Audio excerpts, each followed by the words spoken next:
Olá, boa noite. Quero agradecer a todo mundo que está nos acompanhando aí pelas redes sociais. E hoje eu tenho o prazer de bater um papo super literário e histórico com o grande professor José Geraldo Batista, o rei das letras e das palavras.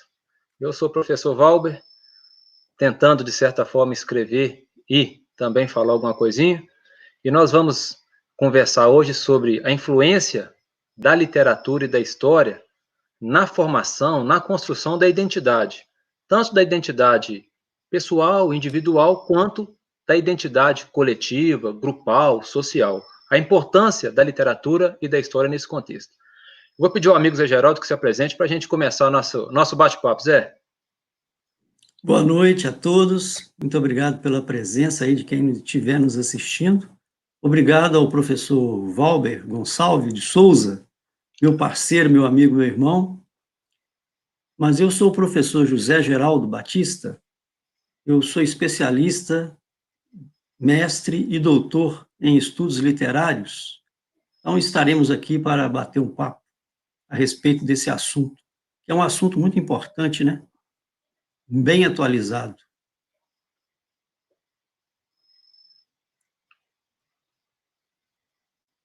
E aí, senhor Valber? Ô Zé, você está me ouvindo bem? Parece que deu uma queda Estou no final, tá tranquilo? tranquilo. Tranquilo?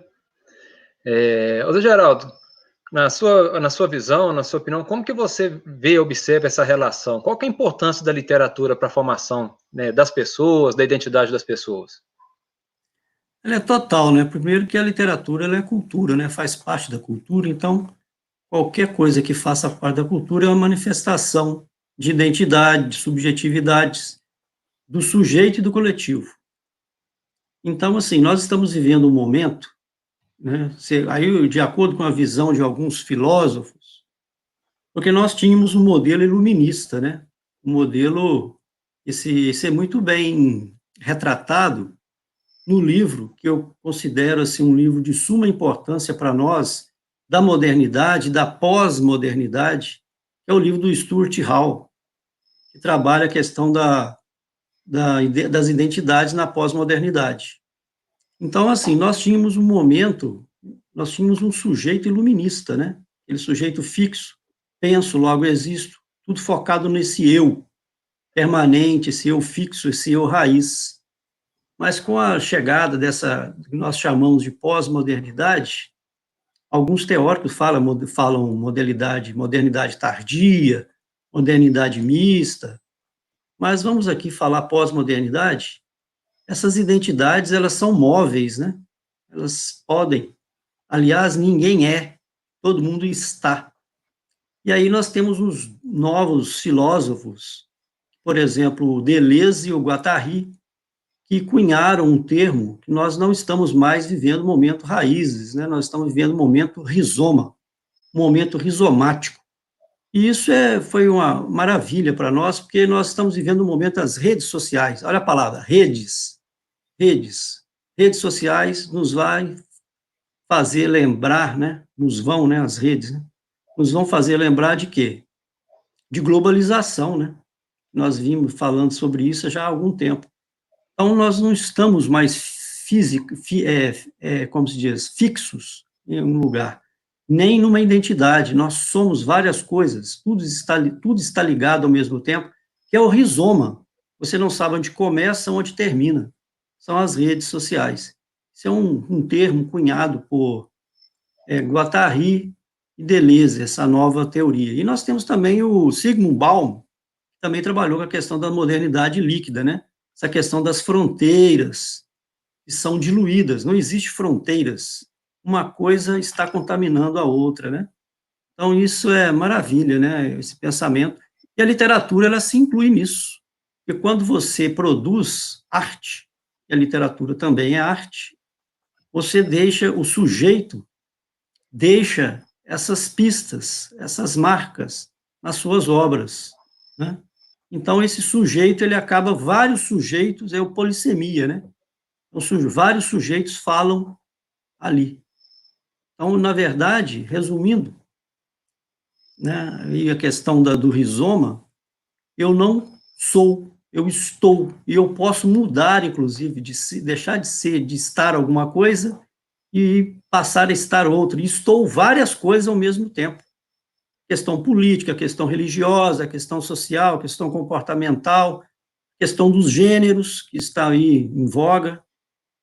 E quando a gente fala de literatura, a gente fala de, como o nosso tema aí, questão da formação das identidades, a gente tem a tendência a pensar, primeiramente, na nacionalidade, né?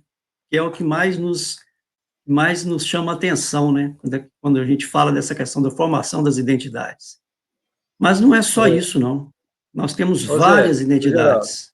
Diga. mas assim, o que que você observa?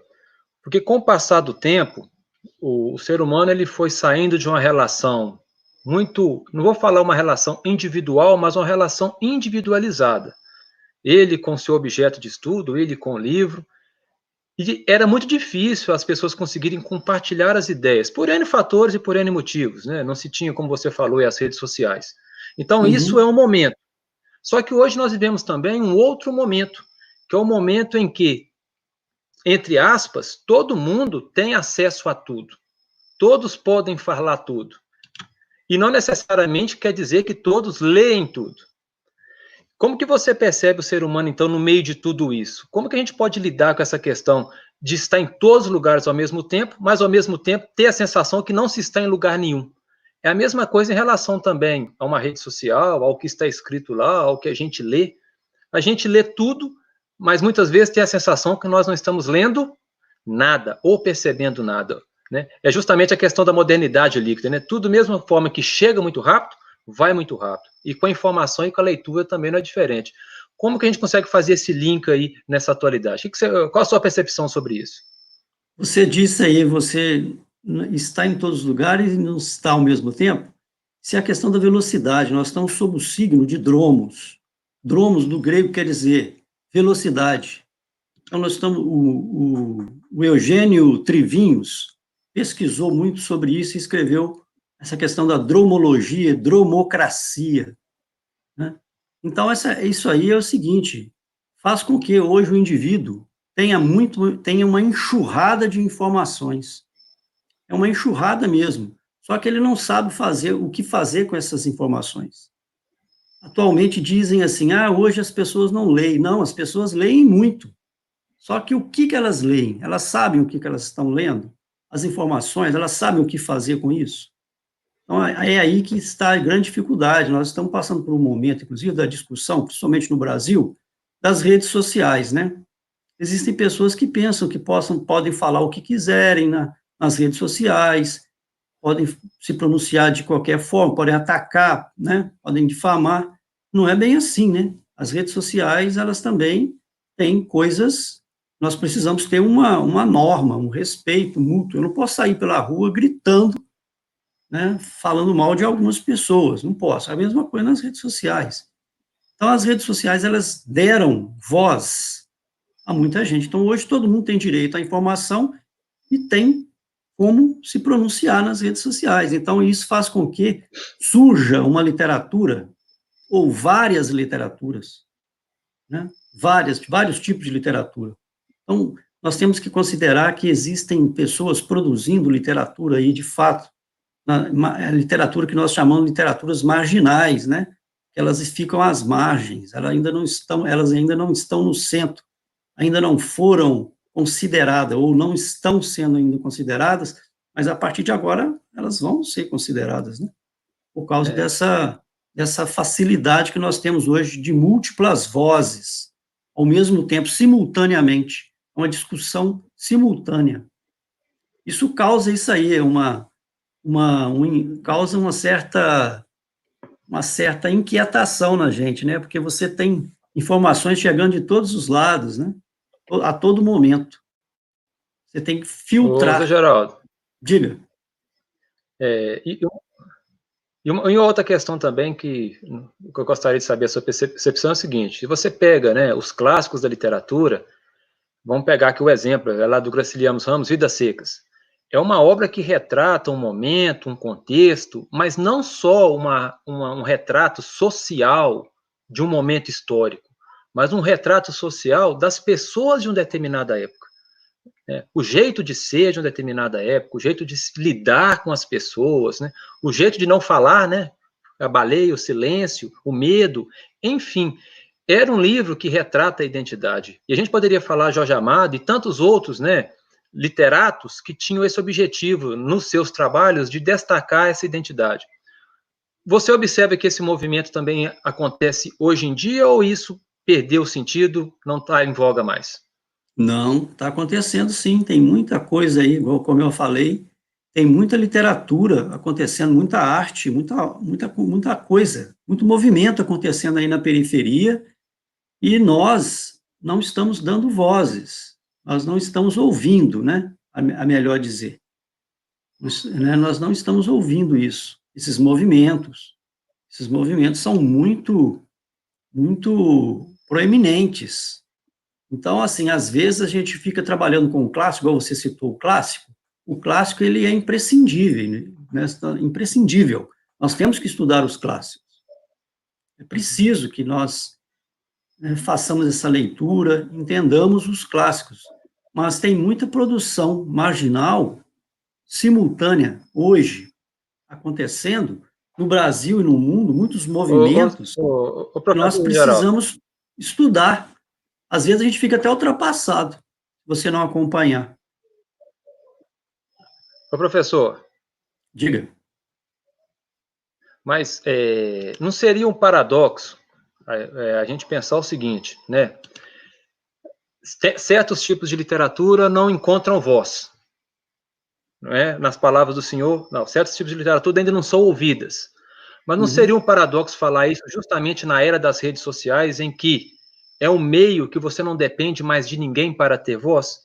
Porque até pouco tempo atrás, para você publicar um livro, você teria que mandar para a editora, você teria que aguardar respostas. Para você lançar uma música, você teria que procurar uma gravadora. Enfim, tudo dependeria muito de um feedback de uma outra pessoa, do aval de uma outra pessoa. Hoje não. Qualquer um de nós pode gravar uma música e fazer sucesso sem gravar um disco. Qualquer um de nós pode escrever um livro, fazer sucesso sem publicar um livro. Não seria um paradoxo a gente continuar afirmando que não se dá voz no momento em que todo mundo tem onde ecoar a sua voz? O que você pensa? Não, hoje todo mundo tem voz, todo mundo tem, assim, tem meios para dizer, né, para falar, mas é isso aí. Então, nós não podemos ir contra esse movimento, nós temos que começar a ouvir as pessoas, né? Igual nós tivemos aí agora um movimento contra a violência policial, por exemplo, todo mundo ouviu. Por quê? Por causa das redes sociais, por causa das mídias. A gente tem mania de falar as redes sociais, porque as redes sociais, elas dominaram, né? Mas das mídias, de uma maneira geral. A mídia, de uma maneira geral. E sim, com certeza. Agora, nós temos que observar que alguns movimentos são sérios, né? Outros movimentos não são. Então, os que são mais sérios, eles permanecem. Né? É isso mesmo. Eu até costumo, você falou a questão do formato aí. Uhum. Nós estamos numa época que o formato mais do livro físico, né? Essa questão do livro físico, assim, ó, impresso, a gente tem que pensar muito, né? Porque cada vez mais nós temos facilidade de ter acesso ao livro digital, ao e-book. Então, para que você vai ficar comprando muito livro, né? Muito, enchendo sua casa de livro. Se você pode publicá-lo de maneira digital, é mais fácil para você pesquisar, mais fácil para você citar. Então, tem uma N coisas que nós precisamos pensar. Eu vou aproveitar o seu gancho aí e pensar o seguinte. Eu tenho pensado muito, né, como professor de história, que nós estamos correndo o grande risco de perder uma memória muito facilmente. Eu acredito que a era digital ela vai se tornar uma grande vilã. Vou pegar um exemplo aqui de quem é mais antigo. Exemplo, quantas pessoas postaram coisas no Orkut que já não existe mais? E quem não recuperou aquelas informações, aquelas fotos que estavam lá, acabou. Quantas pessoas perdem o HD, perdem, né, um determinado produto digital, um CD, um DVD, e as memórias que estavam ali vão embora também. Eu sei que isso acontecia com o impresso, né? Mas falando que a história, o povo é a preservação da sua memória. O que dá identidade para o povo é a sua memória. Na sua percepção, nós não estamos correndo um risco também de depositar tudo nas nuvens, no virtual, o risco de dar um bug ou algo parecido e vir também a perder essa memória e ficar desmemorizado socialmente com as nossas fotos, os nossos escritos e assim por diante? O que você pensa sobre isso? Ah, eu não sei, rapaz. A respeito da nuvem aí, que eu pensei que você não fosse falar, mas você falou aí. Eu penso porque, na verdade, esses provedores, eles não têm só uma central, né? Justamente porque, a não ser que dê um incêndio no planeta inteiro e que acabe o planeta, né? Porque, na verdade, eles têm várias centrais, né? Igual, por exemplo, aí, se pegar fogo, se incendiar, algum problema, mas a nuvem, tem outro provedor que está lá na nuvem, o material. Então, assim, nós é que temos que ficar atentos com nossos materiais, né? Porque o que é físico hoje, o que é físico, às vezes, está correndo mais risco de se perder do que o que é virtual, né? Que é a questão da dromologia que eu falei no início aí, ó. Não, você é dromo apto. Se você tiver dromo aptidão, você já pega seu material, fica esperto aí, manda ele para a nuvem para ele não se perder. Porque se o seu HD der problema, a nuvem vai te salvar. Eu falo pelo seguinte, né? Eu vou até fazer aqui uma comparação. Não sei se eu vou conseguir ser feliz nessa comparação, não. Muitas pessoas são acometidas aí pelo Alzheimer, né? Infelizmente, é uma Sim. doença justamente que faz com que a memória daquela pessoa se perca. E quem já acompanhou pessoas com Alzheimer, o início a pessoa começa a fazer coisa do arco da velha. Fazer coisas que até então ninguém imaginaria que aquela pessoa faria aquilo. E com o Uhum. tempo, então, a memória se perde por completo e a pessoa praticamente quase que se torna assim no estado vegetativo, né, em muitos casos, infelizmente. Socialmente, historicamente, agora de maneira de grupo, fazendo uma analogia, né, uma comparação nesse caso aí. Um povo também que não cultiva a sua memória, ou que perde a sua memória, ou que não valoriza a sua história, não seria um povo também com Alzheimer social? E por ter o Alzheimer social, ele é capaz de fazer coisas também que até Deus duvida. Quando eu falo coisas que até Deus duvida, até contra si mesmo, porque ele não se valoriza, porque ele perdeu a noção de tudo, perdeu a noção social. Eu estou comentando isso porque eu percebo muito isso em nós brasileiros, né? Nós somos capazes de rir da nossa desgraça, nós somos capazes de não valorizar muitas vezes aquilo que deveria ser valorizado, e ao mesmo tempo esse jeitinho nosso brasileiro faz com que a gente esqueça as coisas de uma maneira muito rápido. De certa forma, isso acaba fazendo parte da nossa identidade grupal, identidade social. Dentro do contexto literato, dentro do contexto das literaturas que existe hoje em dia, você consegue observar que as pessoas conseguem fazer essa leitura ou não? A Ah, leitura consegue, de si mesmo. conseguem sim. Tem muitos grupos aí que são. Hoje a literatura ela é muito engajada. Esses grupos sociais, marginais, é uma literatura muito engajada. Então, de protesto. É um tipo de literatura até que eu gosto muito. Essa questão da história, por exemplo, que você falou, antigamente nós tínhamos um chavão que as pessoas assim, esquece isso. Nós precisamos passar uma borracha nisso, né? Coisa, por exemplo, ditadura. Nós precisamos passar uma borracha. Tem que passar de borracha coisa nenhuma. Nós temos que preservar e nunca podemos esquecer. Por que que nós não podemos esquecer? Para que não se repita, né? A história de um povo, ela tem que ser muito bem guardada, né? Resguardada, justamente para que não se repita os erros do passado. Não é para cultuar, é para que não esqueçamos, para que não repitamos as coisas, os erros do passado. É isso aí. O, Hum. na, na, Você é professor, né? Também sou. Você tem a percepção que o povo brasileiro, os nossos estudantes leem? Você acredita nisso? A sua percepção, você tem que os nossos estudantes, os nossos alunos, eles leem?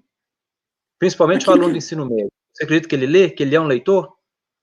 olha, é aquilo que eu falei, né, anteriormente. Depende do que nós estamos considerando leitura, porque nunca se leu tanto como se lê hoje.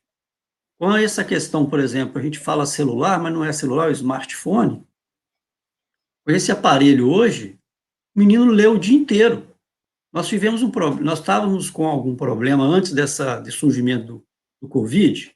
O que acontecia? As escolas estavam muito assim decisivas que não poderia usar celular, né? Nós temos até uma lei aqui, uma lei no estado de Minas que é proibido. O aluno não pode usar o celular na escola. Pois é, mas é estranho isso, né? Porque agora nós precisamos do celular. Nós estamos usando o celular, o aluno precisa de celular por causa da pandemia, nós temos que utilizar.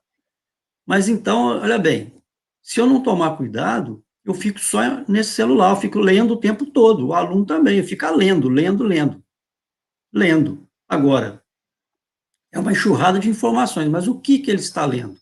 Que é outra coisa que nós precisamos falar da web, né, da internet, né, desse mundo. E onde é que você pesquisa? O que é confiável, né? Você tem que ter esse poder de discernimento, esse poder de filtro. Não é Ô, verdade?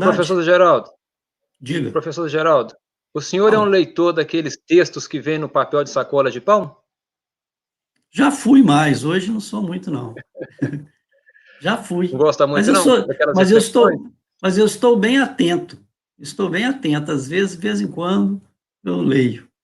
Mas eu já fui, hoje não estou tendo tempo, nem para ler Não nada. está tendo tempo, não? Estou tendo muito tempo para ficar lendo É, o papel de pau, não. se uma pessoa te perguntasse que leitura que você indicaria para o iniciante da leitura? Para quem está começando no mundo literário, quais as indicações que você daria? Pois é, depende, né, desse iniciante. Se ele já é uma pessoa adulta, se ele é um adolescente, né, depende. Tem muitos livros. Por exemplo, eu, quando eu era bem jovem, ainda estava lá no ensino fundamental, me disseram que eu tinha que ler O Pequeno Príncipe, né? Que é um livro que é um lugar comum. Isso é um chavão. Todo mundo fala do Pequeno Príncipe, né? Eu estou lendo O Pequeno Príncipe até hoje. Então, é um livro muito bacana, porque cada vez que você lê, você encontra coisas novas ali, diferentes, porque você é que muda, você que mudou, seu histórico de vida já foi mais encorpado, então você percebe coisas. E assim qualquer leitura, mas é uma boa leitura para qualquer idade, né? Pequeno Príncipe é uma leitura para qualquer idade, para qualquer iniciante. Ô, professor, como que o senhor Diga, vê agora, também eu li bastante também aquela série Vagalume, Ah, mas ali é muito boa. Foi muito feliz com a série Vagalume. ô, professor, como que o senhor vê esse momento de reescrever os livros com a linguagem mais coloquial, mais acessível às pessoas? Como que você analisa esse movimento que existe hoje em dia, de pegar os livros considerados mais complexos, de uma leitura mais erudita, e reescrevê-lo numa linguagem mais coloquial, de acessibilidade às pessoas? Você acredita que isso é positivo ou negativo? Olha, os clássicos universais, né, que só foram escritos talvez não em português, né, em alemão, italiano, inglês, por exemplo, já tem há muitos e muitos anos que isso já é praticado, né? São feitas traduções para a língua portuguesa, principalmente a língua portuguesa do Brasil, né? São feitas essas traduções, mas elas não são traduções na íntegra, são versões. Então, e esses livros são espalhados aí pelas escolas, a próprio Ministério da Educação investe nesses livros, é uma leitura, não é verdade?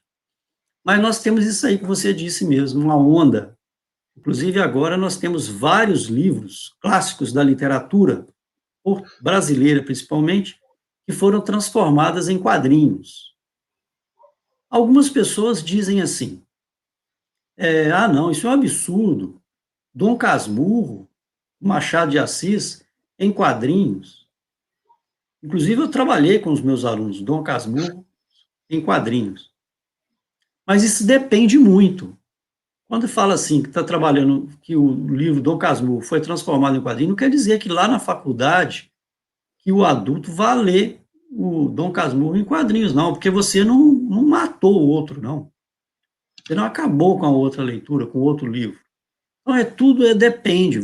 Onde é que você vai trabalhar, com qual aluno, com qual objetivo você vai trabalhar esse quadrinho, né? Então, existe aí leitura para todo mundo. Eu, por exemplo, eu gostei da leitura que eu fiz com os alunos do quadrinho para aquela turma, Dom Casmurro. Já o livro, por exemplo, um outro livro que eu também trabalhei em quadrinhos, que foi Grande Sertão Veredas, eu já não gostei. Por quê? Porque o livro já é um livro meio complexo. No quadrinhos, então, com os recortes, que você precisa fazer os recortes. Parece que ficou mais confuso, entendeu? Então, para mim, que li o livro várias vezes, eu sei do que se trata, eu entendi. Agora, para o aluno, foi mais problemático. Então, isso depende muito. Depende, inclusive, do professor. Ok. Professor Gisaraldo, uma outra polêmica também dos últimos anos é a influência do Paulo Coelho. Tanto é que muita gente defendeu que ele não deveria nem participar da Academia de Letras e nem tampouco os livros dele serem lidos. Qual que é a sua percepção também, já que ele é considerado um dos maiores escritores brasileiros em termos de vendagem, não se discute, né? O que só pensa para esse tipo de leitura? Deveria ser influenciadora? Deveria ser incentivada?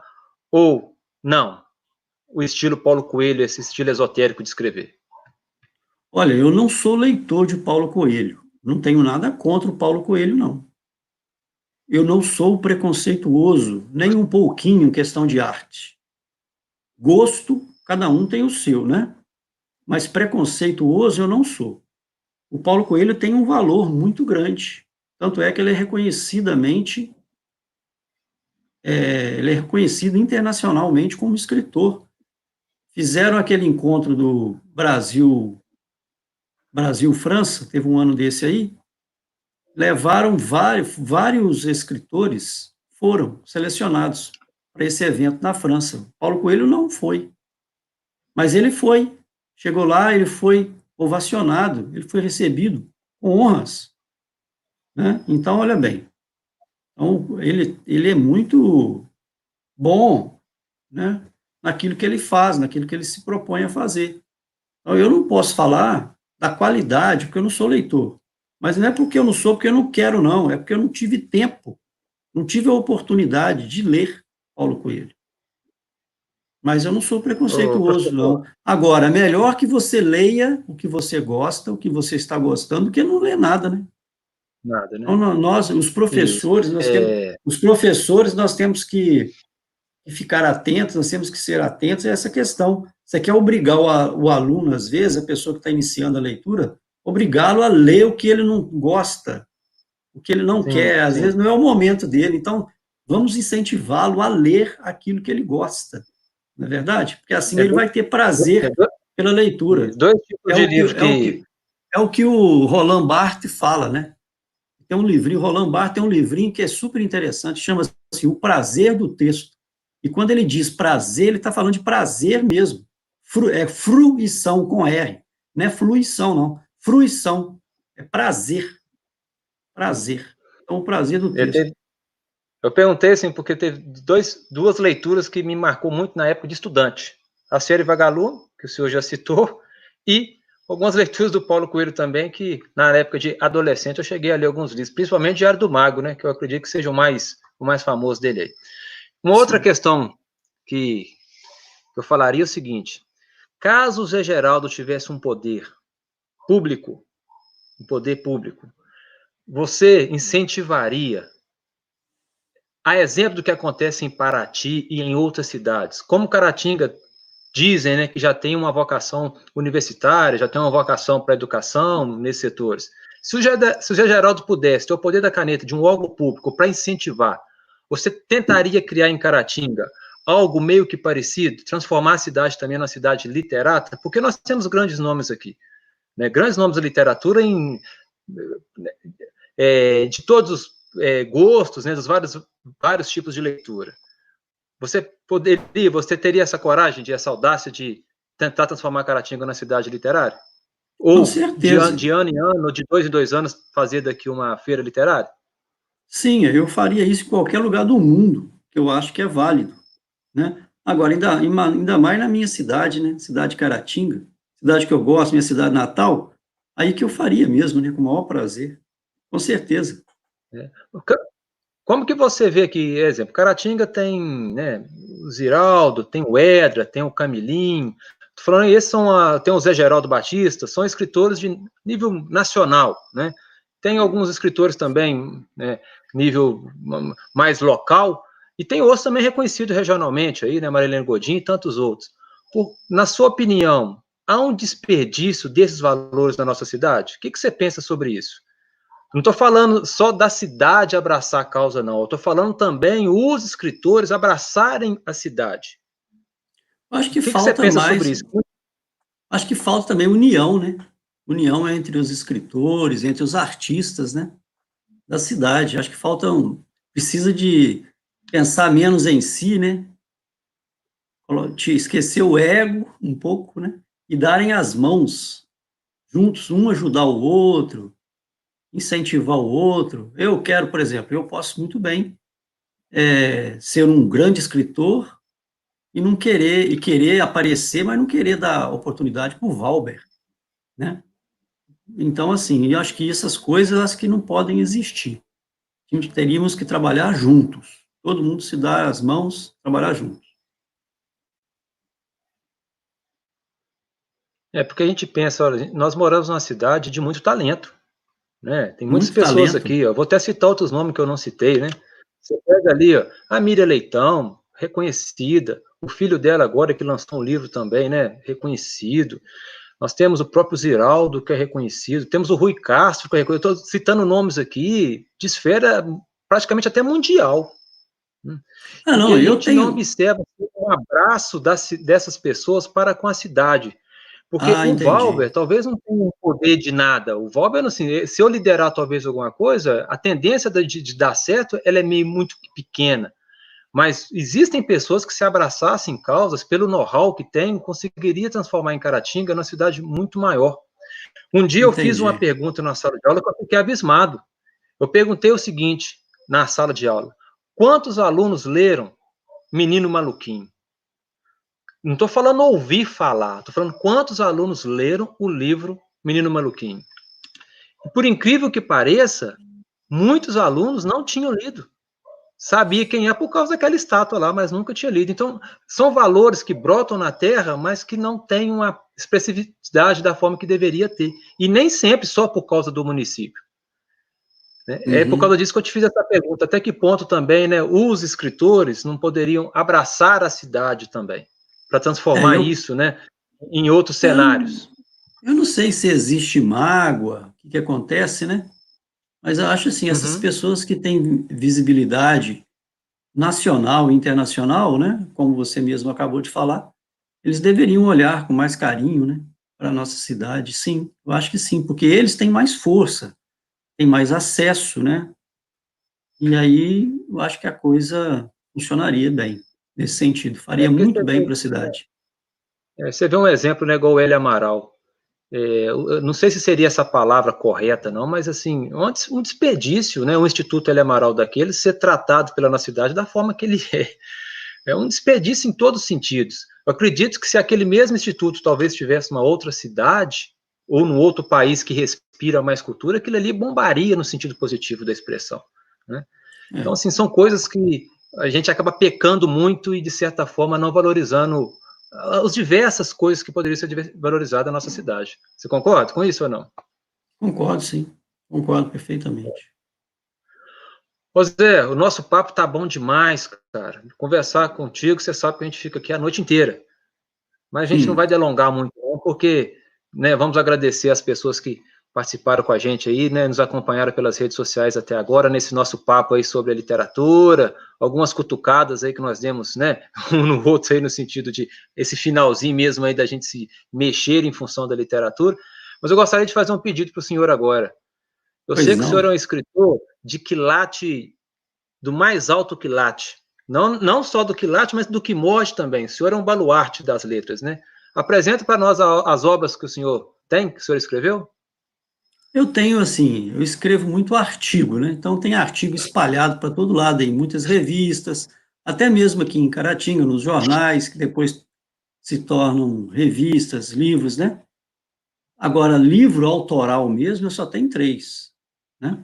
Livro autoral. Eu tenho um livro, e esse aqui é uma maravilha, que é o Rubem Braga, a respeito, ele trabalha com a questão das crônicas, né? Que eu sou especialista, doutor em crônica. Rubem Braga, com a febre na Itália, eu peguei o livro dele. Acho que deu uma caída. Eu peguei o livro de crônicas do Rubem Braga, coleção de crônica dele, e escrevi esse livro. É um livro bem... Ele é gostoso de ler, mas é um livro bem científico, né? Eu tenho um outro que é mais, que é esse aqui, eu tenho é meu xodó, né? Que é também sobre as crônicas de Rubem Braga, mas só que esse é Casa dos Bragas, de Rubem Braga, retrato de uma morte feliz. Tão pertinho da gente aqui, né? Um lugar que tem a feira literária lá, ó. Cachoeiro de Itapemirim, aqui, ó, pertinho da gente. E eu tenho esse aqui, que é uma maravilha. Esse livro, ele é o antipoético. Ele é um livro de poesia, mas ele é antipoético. É o tipo de poesia que nós estávamos falando de temas de literatura marginal. Eu sou literatura marginal. Seixo Tosco. É um livro extremamente que ele cutuca todos os entendedores de literatura e teoria da literatura, mas ele também traz muito prazer para o leigo, aquele que está começando também. Então, são 3 obras muito boas. Já tem alguma coisa no prelo aí? Muita coisa tem no prelo, mas precisa de coragem e tempo. E tirar escorpião do bolso também, né? Porque realmente, para publicar, né? Você mais investe do que... Investe assim, né? Você investe no seu ego, no seu trabalho, porque retorno você não vai ter. Não ganha-se muito dinheiro vendendo livro, não. Isso aí. Ô Zé, gostaria de agradecer demais Eu aí que a sua agradeço pelo participação. convite. Essa noite de friozinho, a gente bater esse papo aí sobre livros, sobre literatura, sobre cultura. Quero aproveitar também e agradecer a todos que nos acompanharam pelas redes sociais até agora aí. Foram, né, várias pessoas mandaram recados no chat, né, perguntas. Que bacana. Eu quero agradecer a todo mundo também pela participação e deixar um abraço. Não vou falar que é o abraço do gordo, não, mas o abraço do magro e virtual em todo mundo aí. Obrigado pela companhia. Eu também Zé, deixo um abraço para todos. valeu, meu amigão. Valeu, companheiro. Grande abraço. Estamos juntos. Ok. Gente, boa noite, bom resto de semana, se cuidem e um abraço. E eu estou na próxima live, se Deus quiser. Abraço, Zé. Valeu. Abraço para todo mundo. Valeu. Obrigado pela companhia. Grande abraço. Valeu. Valeu.